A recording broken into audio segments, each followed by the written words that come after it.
Welcome to the deep dive. Today, we're going to really get into something I think we all struggle with a little bit, and that's building that financial safety net. That emergency fund. You shared a great article with us from DigyKeys, how to use a budget planner to build an emergency fund. And we're going to try to break it down into steps that you can actually use. Yeah, it's a fantastic article, really packed with a ton of great information, and we're going to try to pull out what's really important and why so that you can start building that peace of mind. I like that. Okay, so let's start with kind of a basic question. What exactly is an emergency fund, and why is it so important? I mean, it seems like it's more than just a savings account. Yeah, you're right. An emergency fund is really your financial fortress. It's that shield against the unexpected things that life throws your way. Think about it. Sudden job loss, a medical emergency, your car breaks down. These things happen, and if you don't have an emergency fund, it can lead to a lot of stress and even debt. The DigyKeys article had a statistic that kind of scared me, honestly. It said that 37% of Americans can't cover a surprise $400 expense. That's a lot. Yeah, it's a pretty stark reminder of how financially vulnerable a lot of people really are, and that vulnerability can kind of spill over into the broader economy. The article emphasizes that building an emergency fund isn't just about personal responsibility, but it's also about contributing to a more stable financial system overall. So how much should someone to actually have EE in this emergency fund? I always hear 3 to 6 months of living expenses.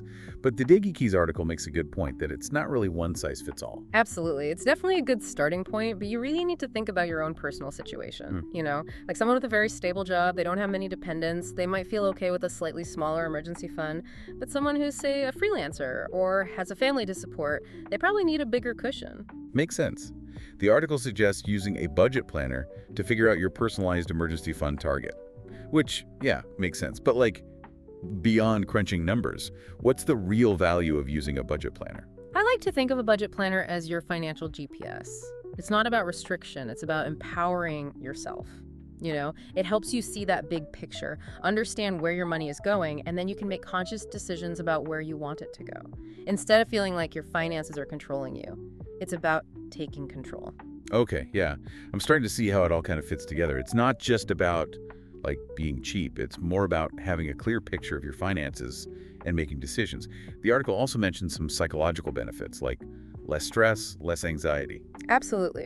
When you have a plan and you see yourself making progress, it can really reduce that anxiety. It's like you have that safety net there as you're walking that financial tightrope. So let's get into it.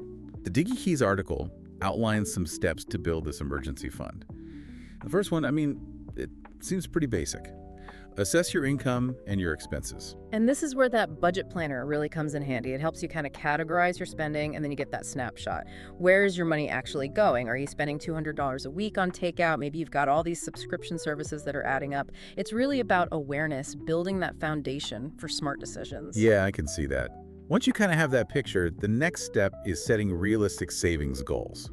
And the article mentioned this 50-30-20 rule as a framework. Right, the 50-30-20 rule, it's a pretty good place to start. It basically says 50% of your income should go to your needs, 30% to your wants, and then 20% toward savings and debt.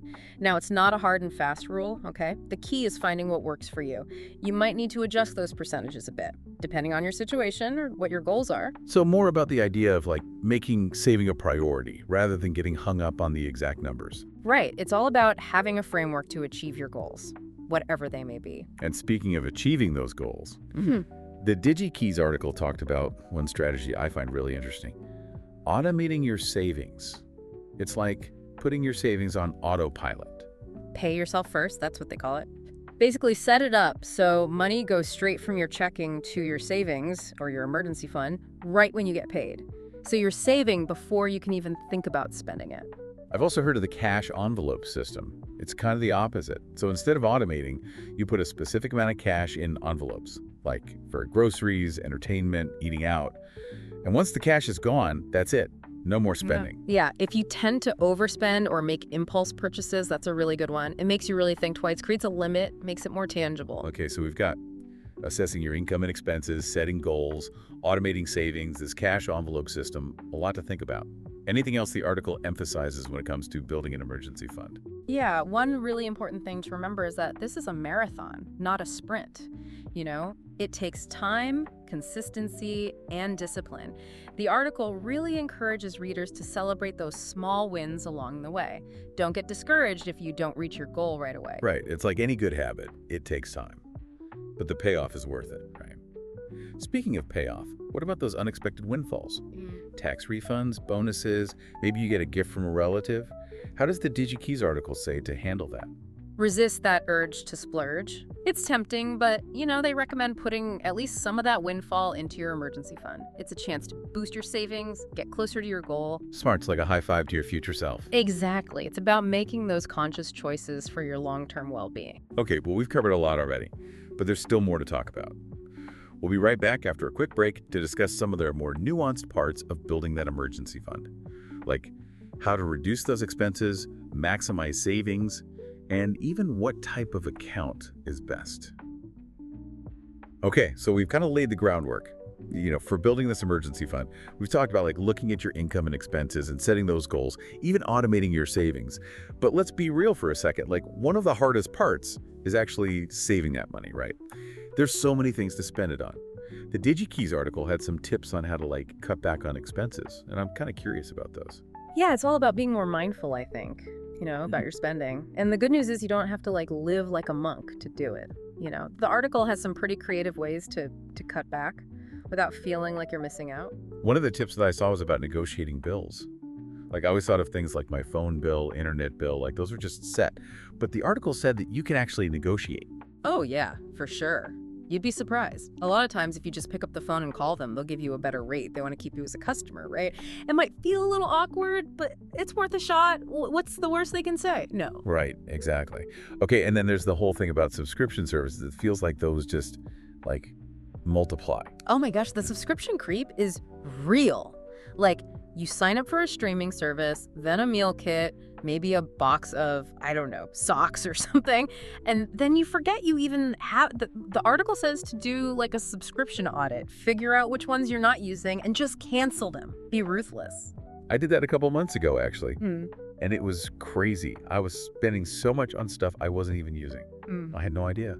It's amazing, right, how much it adds up. A little leak in your wallet, plugging those leaks can really free up some cash, to put towards your emergency fund. Now let's talk about groceries. That's a big one for most people. The article talked about meal planning, actually planning out your meals and how much that can save you. Oh yeah, meal planning is huge. If you can sit down and figure out what you're going to eat for the week, then you can make a list and avoid those impulse buys at the store. And I know for me, cooking at home is way cheaper than eating out or ordering takeout all the time. Totally. And don't forget about leftovers. You can make a whole new meal out of last night's dinner. You save money, you reduce waste. It's a win-win. So we've got negotiating bills, getting rid of subscriptions we don't use, meal planning. What else does the article say for people who are really serious about this? Well, there's this whole concept of mindful spending. It's about taking a moment before you buy something, Do you really need it? Think about what else you could be doing with that money. Like what they call opportunity costs. Yeah, exactly. That $5 latte you get every day, that's $150 a month. You could be putting that towards your goals. It's about shifting your mindset. Right. It's not about deprivation. It's just about being conscious of your choices. The DigyKeys article also gets into budgeting tools. Those apps. There are so many out there, it's kind of overwhelming. They talked about a few popular ones like YNAB, Mint, Pocket Guard. Yeah, those can be really helpful. They help you track your spending, see your budget more clearly, and it's all right there in your pocket. I actually use one, and it's made a huge difference for me. It's like having the little financial coach with me all the time. The key is to find one that works for you. Some people like the old school way, spreadsheets and stuff, but if you like that visual tracking, the automation, an app might be perfect. So, okay, we've talked a lot about how to build and maintain this emergency fund, but I'm curious, what about when, life happens? How do we stay flexible? How does the DigyKeys article address that? That's such an important point because life is unpredictable, right? Your plans need to be adaptable. The article really stresses that you need to review your budget regularly, every month at least, just to make sure it's still working for you. It's like a checkup, make sure everything is still on track. Exactly. And the article also talks about where you keep that emergency fund. You want it to be easy to get to, but you also want it to grow a little bit, ideally. So like your regular checking account, maybe not the best. Probably not. It's too tempting to spend, and the interest rates are usually pretty low. The article suggests looking at high-yield savings accounts, money market accounts, maybe even no penalty CDs. Could you explain those a little bit for people who might not know what those are? Yeah, sure. So high-yield savings accounts, they're just like regular savings accounts, but they pay a higher interest rate. Money market accounts are similar, but usually you need a higher balance to open one, and you might be able to write checks from it. And no penalty CDs, those let you lock in a rate for a certain time period, but you can take the money out early without getting penalized. So there are options out there. You can make your money grow a little bit, but still have it there if you need it. Exactly. It's about finding what fits your needs and your goals. Well, I think we've done a pretty good job of breaking down this whole emergency fund thing, why it's important and how to actually build one. It's all about creating that security, Yeah. that peace of mind. Absolutely. It's about taking control of your finances, feeling empowered, building that foundation for a more secure future. Thanks for joining us on the deep dive. We hope this has been helpful. And until next time, keep learning and keep diving deeper. So we've spent this whole episode really digging into this DigyKeys article, talking about all the different ways to build this emergency fund. But, beyond all the practical steps and stuff, I keep thinking about something you mentioned earlier, about how it affects you mentally to have that safety net. Yeah, it's a really powerful feeling, knowing that you can handle those unexpected things that come up. It really does reduce stress. It's like, you have that solid ground under you. You can kind of weather the storms a little better. Right. And it's like if you remember that statistic about all those Americans who can't cover a $400 emergency.